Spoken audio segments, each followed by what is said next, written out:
Welcome to worship with the Unitarian Universalist community of Charlotte. I'm Eve Stevens. My pronouns are she, her, hers, and I am one of the ministers of this congregation.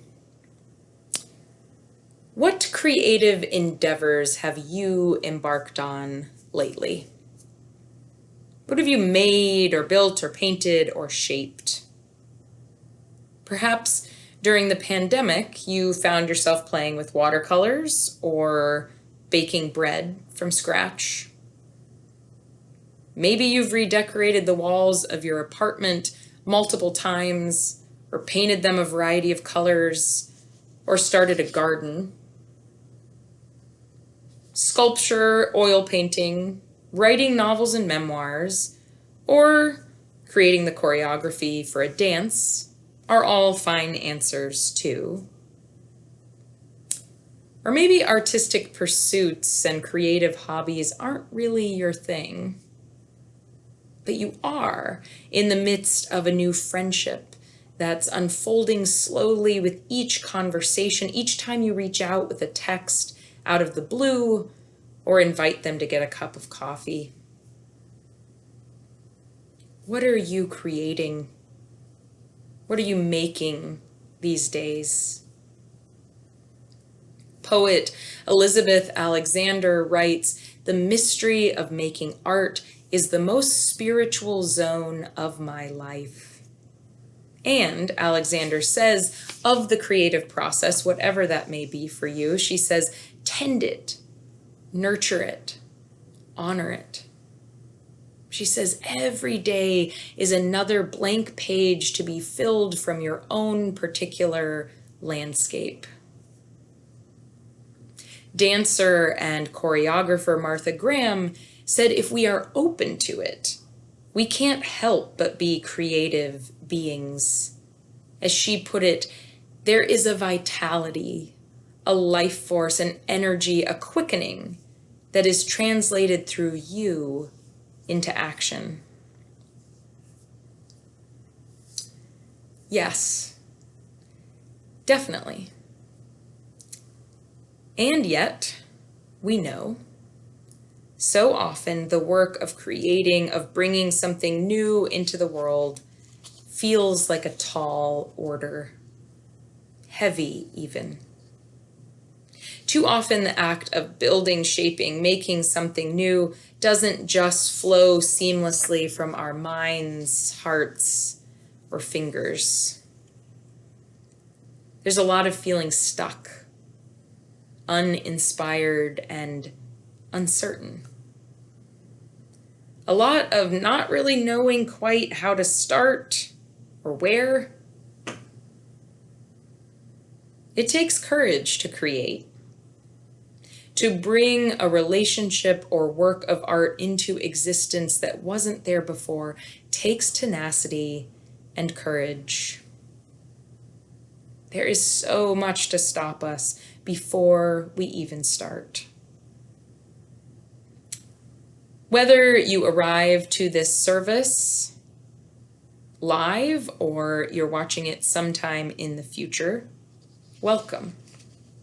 If you're feeling stuck or inspired, or neither, welcome. Please head over to our public Facebook page. There you can greet one another in the comments under the January 9th welcome post.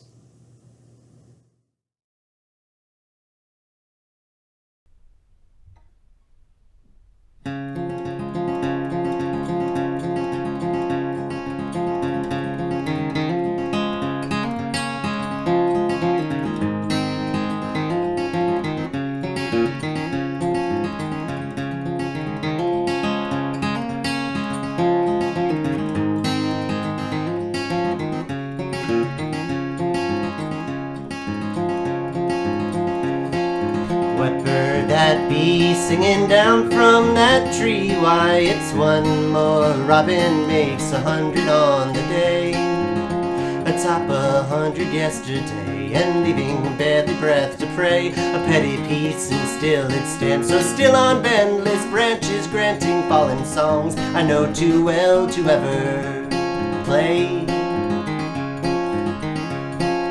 Hush now and hark, listen, myriadic barks from our neighborhood hound echoing o'er our hooded hill. Tomorrow echoing until the trellis banister and sill, earth hallowed healing from the till. You bring the seed, I'll bear the will, a pretty place, and yet I'd soon forget the colors he has named for his own dreaming, every evening naming still.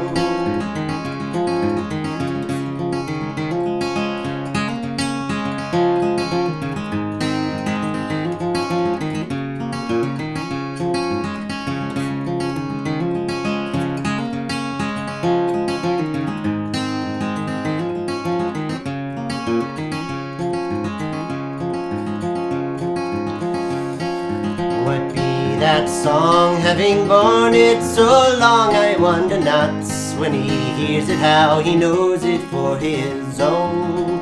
That sets to quivering the bone, that bare distinguishable tone. By passing mind I find the thoughts is bound to recollect, so hazy and half crazy, humming through that haunting home. Ah, throw that door wide, welcome all that reside for an hour in the garden between the fences where we play, allowing moles and mites to stray, nor keeping the would-be's all at bay until the hooting shall betray there in the gloaming of the day what waits to rise for eyes to close, a reddened dawning letting night miss on the tools left out like music to decay. Hey, hey, hey.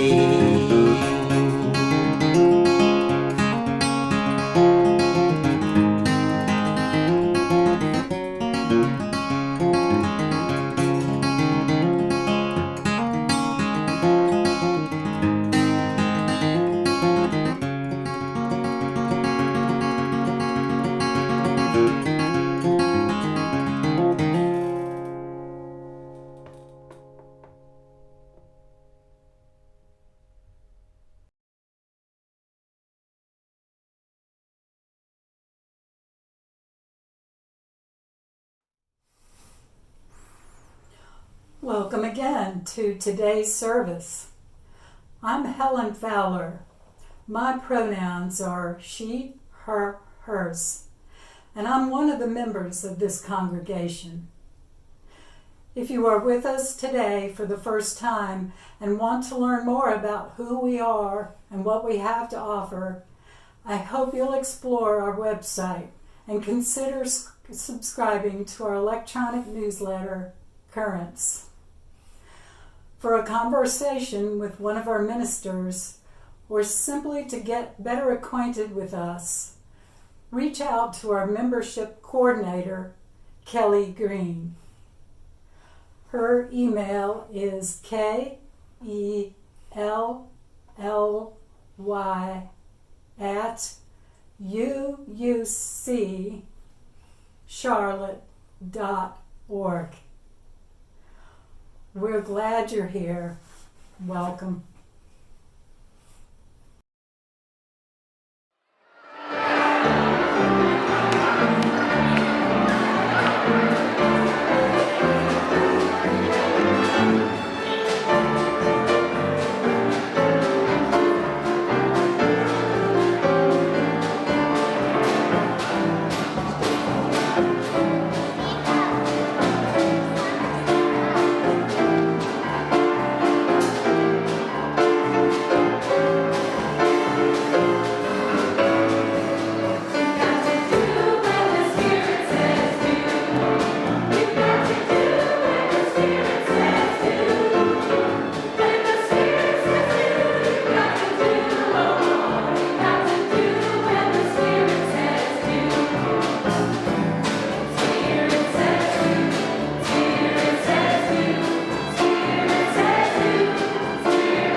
As we light this chalice, we celebrate our ability to imagine and create. To paraphrase lightly from the book Imagination First by authors Eric Liu and Scott Knott Brandon, what if? Are there two more powerful words? We humans have a capacity to take the imaginative leap from what is to what if. Let us reflect on the ways we continually use this transformative energy to meet the challenges in our lives.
This reading is by Mary Catherine Bateson, the daughter of anthropologist Margaret Mead.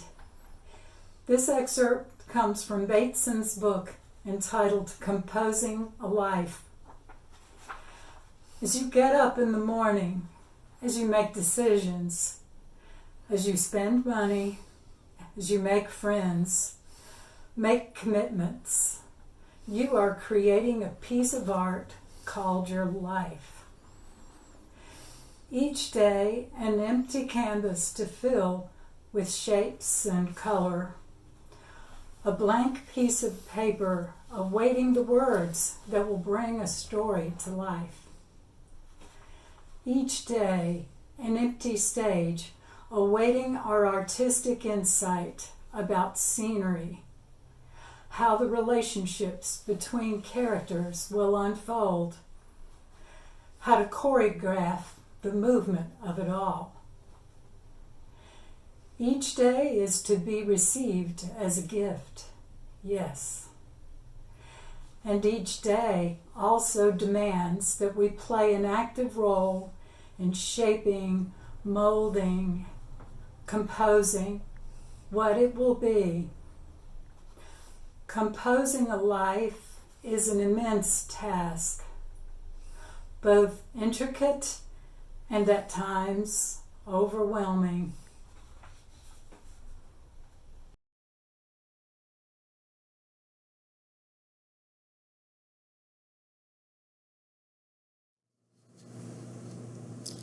A few years ago, a good friend of mine filed for divorce and then went through an incredibly slow and agonizing year-plus process of getting her divorce finalized.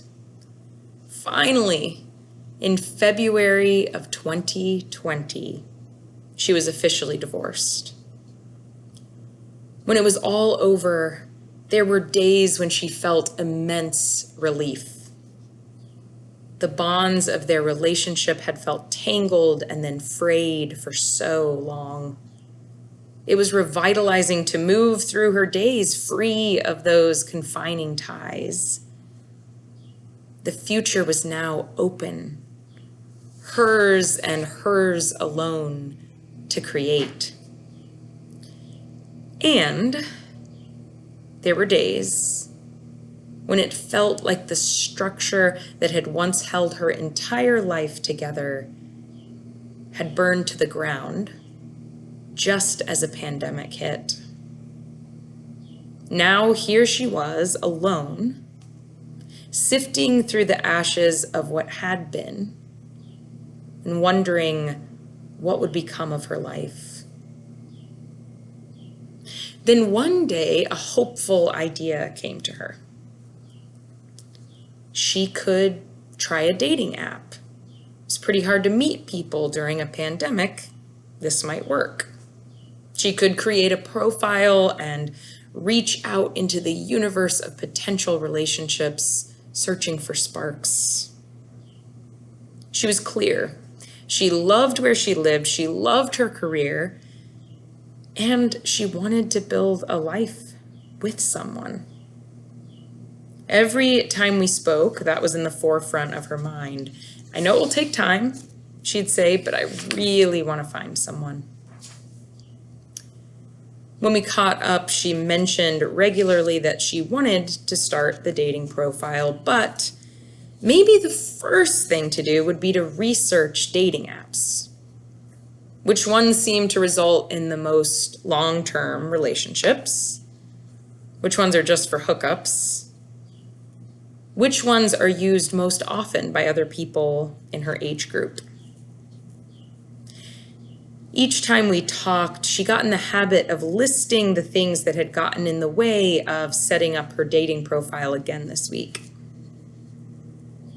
One evening, after a good cry, she acknowledged her reluctance to diving into the dating world. All she could think about was what might go wrong. There were so many nightmare scenarios vying for attention in her brain. She couldn't quite gather the courage to begin. Everyone on the dating app might be creepy. She might not find anyone interesting and have to face the fact that the dating pool in her area held no promise for the future. And then what?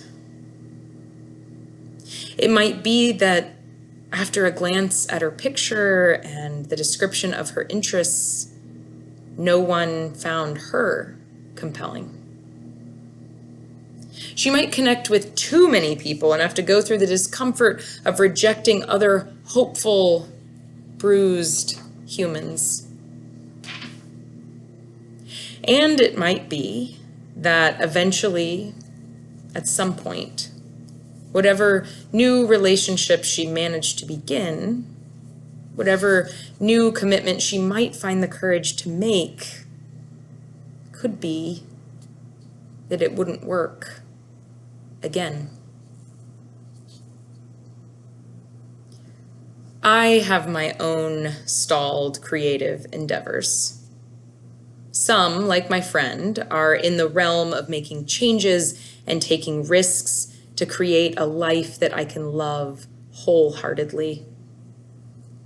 Some are in the realm of pursuing artistic pursuits I'm too busy or intimidated to pursue. We all have ideas and dreams that want so much to become real, tapping us on the shoulder every now and then, waving at us from across the room, even yelling from somewhere inside us, trying to convince us to bring them into existence in some physical form. All these longings, big and small, that invite us to move towards some expansive, invigorating, difficult, intimidating venture. My stalled creative endeavors are too many to count at this point, but for some reason, there is one that always comes to my mind faster than others. When I was in high school on a visit to my grandparents' house, I discovered my grandma's dress collection in a closet. Each dress was more elegant than the last, styled in the fashion of the 1950s and 60s. I was amazed to learn that my grandma had made each of them herself. I thought that sounded like the most satisfying thing to do. To be able to make something so beautiful with your own hands, just the way you imagined it in your mind. After that visit, I, of course, asked my grandma to teach me how to make my own dress. On her next visit down to see me, she brought some dress patterns with her. She covered our kitchen table with tissue paper shapes that I had to trust would fit together to make a garment of some kind, hopefully a dress. She used words like basting and darts and raw edges and selvage while her hands moved confidently over the cloth. It felt like looking in on a world with its own language and ways of doing things that I'd never seen before, and I was fascinated. I watched her pull a simple knee-length dress together in an afternoon. And yet, still to this day, I have never made a dress. I've always had my reasons. No sewing machine, then not the right sewing machine. The wrong pattern, not enough experience. New acts of creation can be so cumbersome, demanding, and time-consuming. I just can't imagine how I will find the time. And I suspect that even if I get a sewing machine, remember how to thread that needle, and begin feeding cloth through at just the right speed, my dress will not be as fine as the dresses my grandma could make. I cannot rival her attention to detail, her hand-embroidered flourishes, her craft honed over decades. I'm certain that my yet-to-be creations would so pale in comparison that it's hard to justify making a start.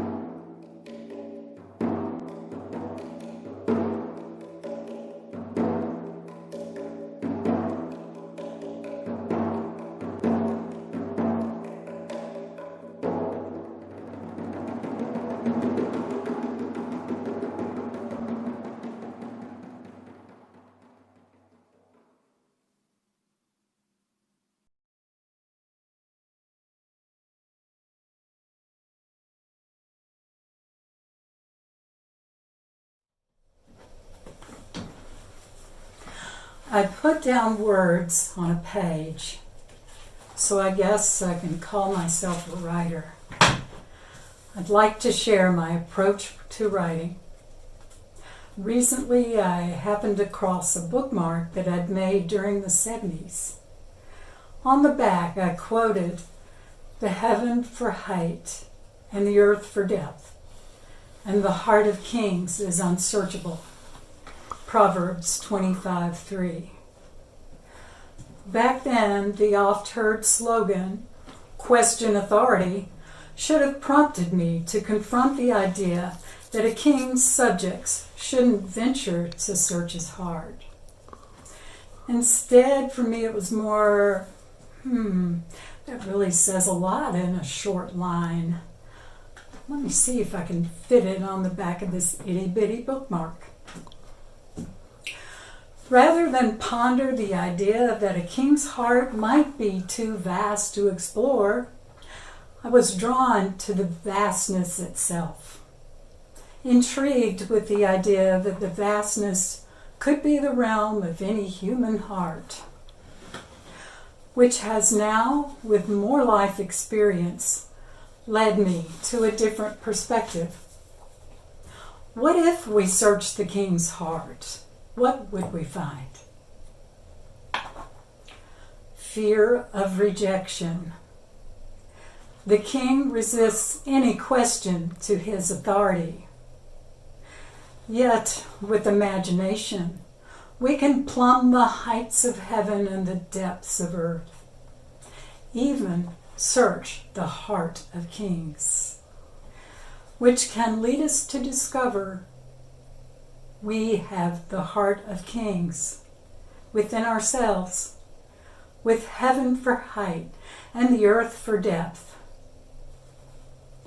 Realizing our hearts are full of possibilities, we can take on the mysteries that we find in ourselves.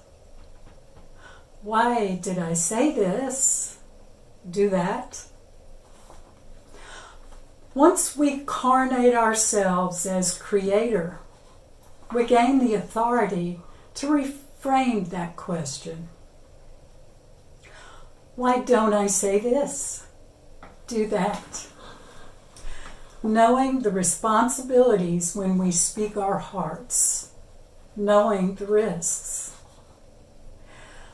I take these risks when I workshop my writing, knowing that others may find many holes in what I've constructed, or when I share with random people and encounter their silence.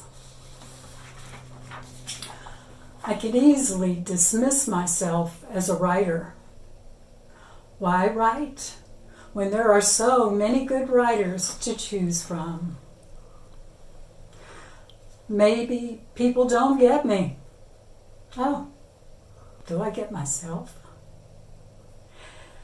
These insecurities and self-doubt go with the territory of being a king.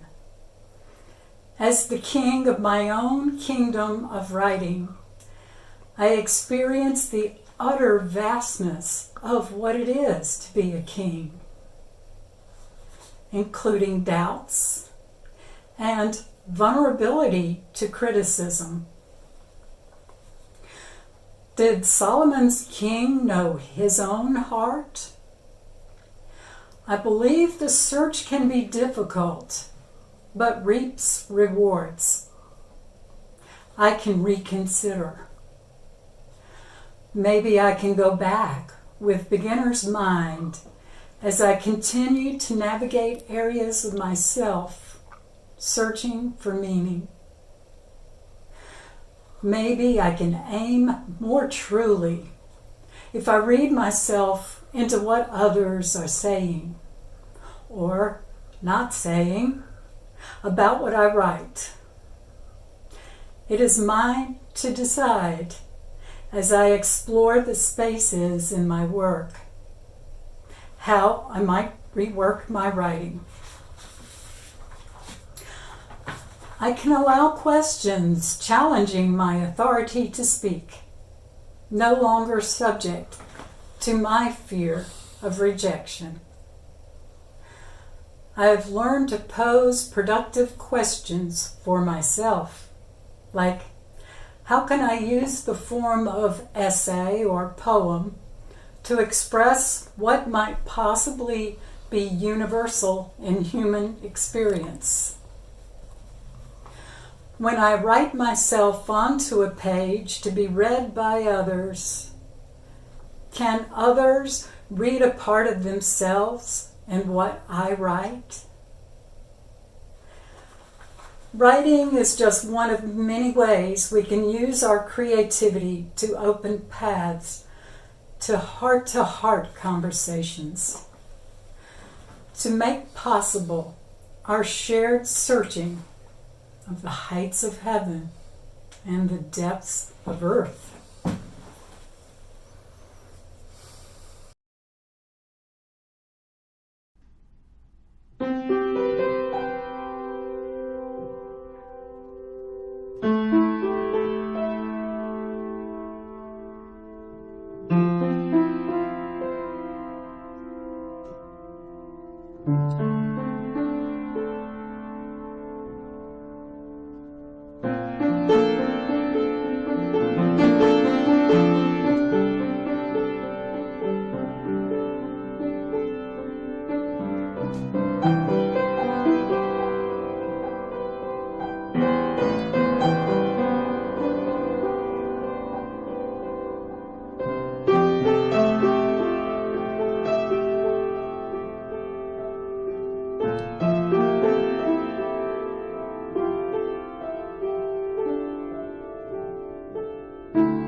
Respected and beloved poet Lucille Clifton once offered some advice to budding poets.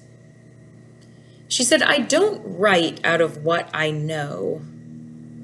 I write out of what I wonder." I think most artists create art in order to explore, not to give the answers. She concludes, "Poetry and art are not about answers to me. They are about questions." It may be hard to recognize at first, but from within Clifton's insightful words comes an antidote to the fear that stops us before we start. A remedy for the worry, what will others think? A corrective for the dread, will this even work? Will it be good enough? Lucille Clifton invites her fellow creators to remember the power of wonder. What if we looked at the materials and possibilities in front of us and felt wonder? What if every time we wanted to start a creative endeavor, we claimed what we are, truly? Beginners. Each time we sit down to the canvas or clay, we begin again, never having taken on this particular effort before. We bring our previous experience, of course, but we've never seen, we've never known what is about to unfold from within or between us. When our Buddhist neighbors call on beginner's mind, they see what is in front of them as if for the very first time. Without preconception or expectation, they look with wonder, amazement, with questions rather than answers, curiosity rather than certainty. Another beloved creator, Elizabeth Gilbert, urges us to follow the thread of that curiosity. She says, "Curiosity is an impulse that invites you to turn your head just a quarter of an inch and look a little closer at something that has intrigued you." Gilbert continues, "I think the reason people end up not following their curiosity is because they're waiting for a bigger sign.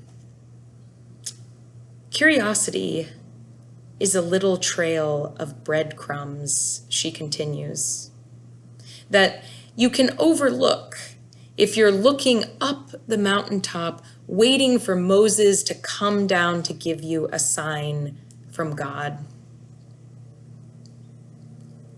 Curiosity lures us deeper, feeding us hints and clues as to what is possible. Curiosity does not take us to task, does not ask us to guarantee our results in advance, doesn't demand that we fulfill an expectation. Curiosity doesn't measure our worth or the value of what we create against others. There is so much to stop us before we even start. Finding the courage to create, to make or build something new, need not come from a hard or scared place within us. We need not double our armor. We need not raise our walls higher in an attempt to protect ourselves from critics. Wonder and curiosity may inspire our courage, may lead us in a winding way around obstacles and on toward breakthroughs and discoveries and coming togethers that in the end add up to something worthwhile and maybe even beautiful. We can plan, we can research, we can make lists, we can wait until we feel inspired, until we have all the materials we need. We can wait and wait for the right time. Or we can begin.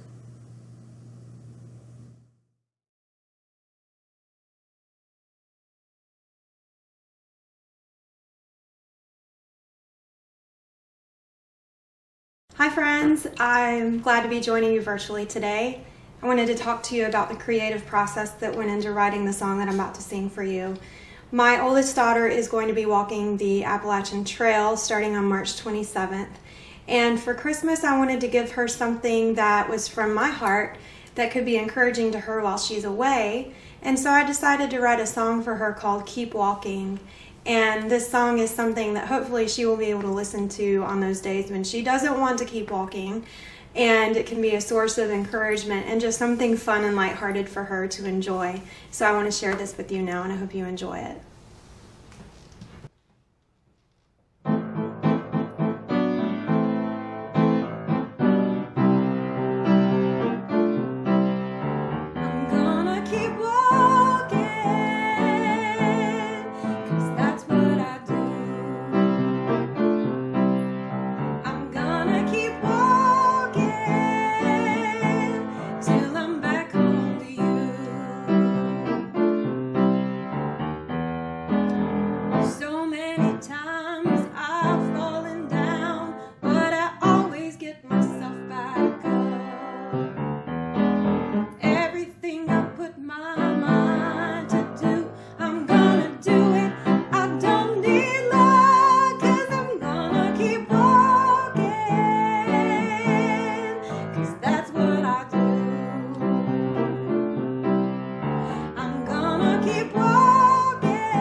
As you may have read in Currents or noticed by this point in the service, we've made the decision to return to fully virtual services and programming. Our hope is that this is just for the month of January. And we already miss being with the small crowd that we were able to accommodate safely in our sanctuary. On the bright side, speakers don't have to wear a mask alone here on the screen. Our staff, along with all of you, we are very much looking forward to returning to in-person programming and services as soon as it is safe enough to do so. This intense surge in COVID cases and all the people we know who are affected is another heavy thing to carry. We're sending love to teachers, to healthcare workers, and so many others who face more risk of exposure while carrying out vital work in service to our community. We're sending our love to the Fairmont community in Philadelphia, to those now carrying the impossible grief of losing their children and other loved ones in the fire there.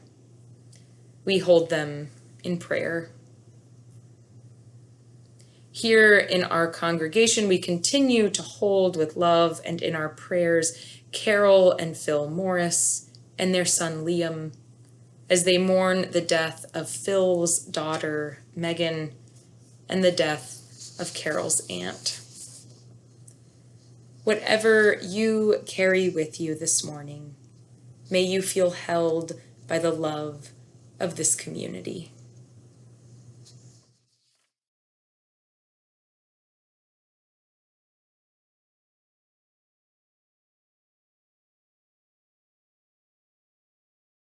Good morning. I'm Erica Blake. I've been a member of this community for 5 years. Before that, I was a member of a UU community in Texas for 20 years. So I feel very much at home here. Happy New Year to all of you. The New Year is often a time when we reflect on our lives and make resolutions, how much weight we should lose, how much more exercise we should get, and many of these other somewhat superficial things. But this year, the virus has taught us that we need to really dig deep and decide what's really important in our lives. So this community offers us many opportunities to dig deep and to look at our things. We have the services that we have at the moment virtual. We have discovery circles. We have films where we discuss important issues of the time. We have book clubs. We also have fun things that we do, such as we have a walking group that I'm a member of. We have music, the choir. To me, that's a fun thing. We have many of those kinds of things. And all of these things require our financial support. They can't be done without it. I support this community financially, not just because it tells me what to do, because it certainly doesn't tell me what to do. It doesn't tell me what to think, but it tells me something more important. And that is the things to think about that will help me become a better person and a kinder person in this life. To me, that is what is in my soul. So I hope you will donate generously to this community. We give generously to them, but the community also gives us generously back. Thank you.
I invite you now into a time of meditation.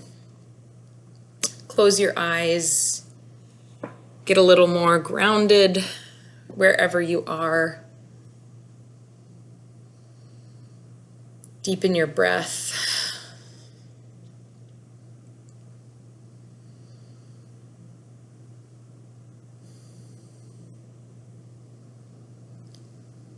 A Morning Offering by John O'Donohue. I bless the night that nourished my heart to set the ghosts of longing free into the flow and figure of dream that went to harvest from the dark, bread for the hunger no one sees. All that is eternal in me, welcome the wonder of this day, the field of brightness it creates, offering time for each thing to arise and illuminate. I place on the altar of dawn the quiet loyalty of breath, the tent of thought where I shelter, wave of desire I am sure to, and all beauty drawn to the eye.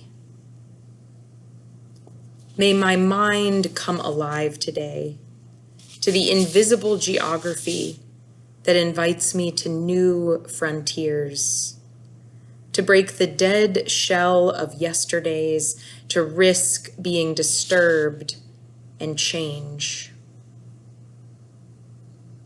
May I have the courage today to live the life that I would love, to postpone my dream no longer, but do at last what I came here for, and waste my heart on fear no more.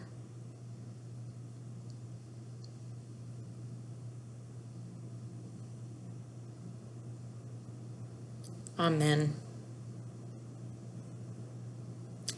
Take good care and do not hesitate to reach out to us when you need us.